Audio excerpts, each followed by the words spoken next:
Teenage Mutant Ninja Turtles! We got some Turtles board games here, and we got this tic-tac-toe game, which is kind of weird. This, like, kid, and Michelangelo's got his hand on his shoulder. He's just more, like, realistic, and he's like a cartoon. These look like sperms on top of the pizza. Huh? It's interesting that Turtles is in red, because usually that would be in green. That is weird. Durable, high-tech construction.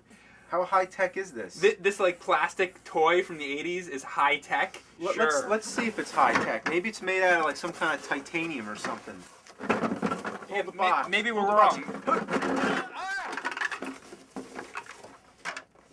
Adorable my ass. Look at this. Look, you could bend this shit.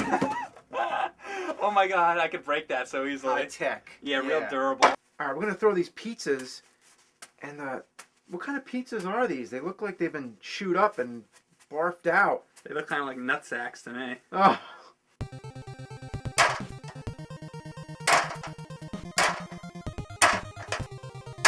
Yeah! Well, this game sucks. Let's go play another one. Alright, our next game is Teenage Mutant Hero Turtles? Hero Turtles, that was the European name, I think. Yeah! I want to be Raphael. Alright, so I'll be Michelangelo. Oh wait, what the fuck is this? Raphael has a sword. Oh my god, they screwed that up. So you put your turtle on the turtle van to start out. Alright. We each get a slice of a pizza. Mmm. You know what's weird is that you think that these pizzas would actually fit where the spinner is. Because they made them the same exact size. But really, no, the pizzas have nothing to do with the spinner.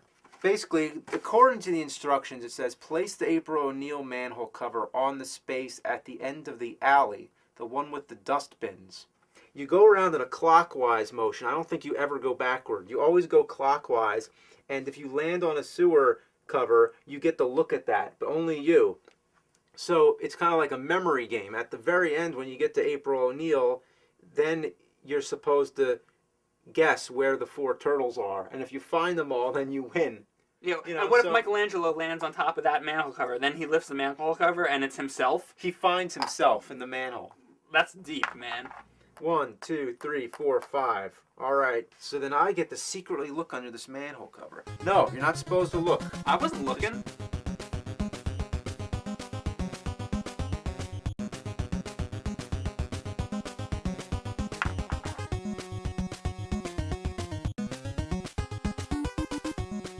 Okay, spin. Wherever the spinner goes, you look at this quadrant of the slice or whatever. Oh, quadrant of the slice? Yeah, I don't know. Let's see what happens. And I got red background. Now, red background meant the player who has the matching player piece may look under any manhole cover immediately. Ooh, I like that. All right, made it to April, and let me guess where the turtles are. Leonardo, Donatello, Michelangelo, and Raphael. Oh, yeah! It's really just the stupidest idea of a Turtles game I think I've ever heard. It's terrible. I think somebody had to come up with a Turtles game in one day, and some guy sat down and he was like, okay, well, the Turtles, sewers, flip the manhole cover, let's have a thing that you spin, and throw some pizzas in there.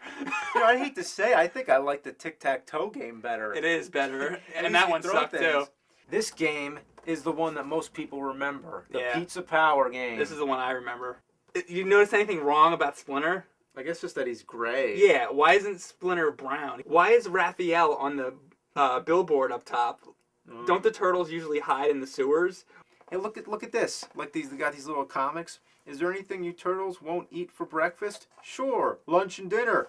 And then he's giving the finger. That's his middle finger. And look at that. He's just like winking like he knows he's giving the finger. You go around, you fight different bad guys. You're supposed to win 3 fights, and you're supposed to have 4 good guy cards at the end. Okay. So then at the very end, you have to go to the Technodrome and actually fight Krang, I guess. Okay.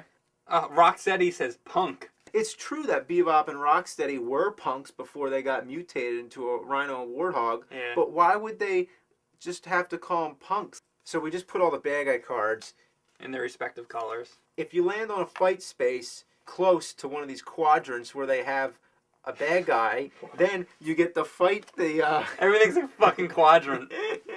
That's what it says in the instructions. Does it really? You can only fight as if you have a number that's equal or greater. Now, keep in mind, I am Michelangelo, right? I know that much. Yeah. That's the only thing I know so far. But I'm drawing a card for different turtles. I mean, I can understand Splinter fighting, Yeah. but April O'Neil fighting Krang. She'd be fucked. Yeah. You put the dice right in there, and you have 2 chances to land the dice into the number that card is. Oh, so God. What happens if the dice lands outside? Then you lose. Do you think kids would really enjoy this flipper thing? I mean, kids would just be like, eh. Once you win those 3 fights and get the 4 cards that you need, the 4 good guy cards, then you're supposed to take the spinner off the board. Like now you're supposed to go to the Technodrome. But that's not all. You have to enter the Technodrome through one of these manholes on the side. And to do that, to move them, you have to land on a move sewer cover. Once you get to the Technodrome, the way to beat Krang, you have to flip this thing 4 times. You get 4 chances to land in all 3 spaces. You go through the whole game and that's the end? Fuck that. The game is called Pizza Power, right? Yeah. So what happens if you land on a piece of pizza? If you land on the pizza, you spin the pizza spinner. Shouldn't there be a hole here to put the thing through or Yeah, something? yeah. But this thing's like flopping all over the place. You know what I like about this, by the way, is the fact that if you spin this and you land here, it just says go anywhere. So I can just go anywhere I want. I'm gonna get to that I'm gonna go right to fucking the Technodrome then. To be honest, the way this game is laid out, it's like a complete free-for-all. You could pretty much just go anywhere, anytime. Because you know how in the other game where you had to go around clockwise? Yeah. This one you can go any way you want. Like say, I roll the dice, I can go this way, or I can go that way. I can go any direction. So pretty much you always have the same chance of landing on any space you want. Like say I want to land on a pizza space, pretty much 75% of the entire spinner you can go anywhere. So what's the point when already it's easy to get anywhere? The thing that's like interesting about this is if you look at the board is actually really awesomely illustrated. Yeah, the artwork is really good. The artwork makes you want to play it. It's really colorful. It looks a lot better visually, like the illustrations, than any of the other games.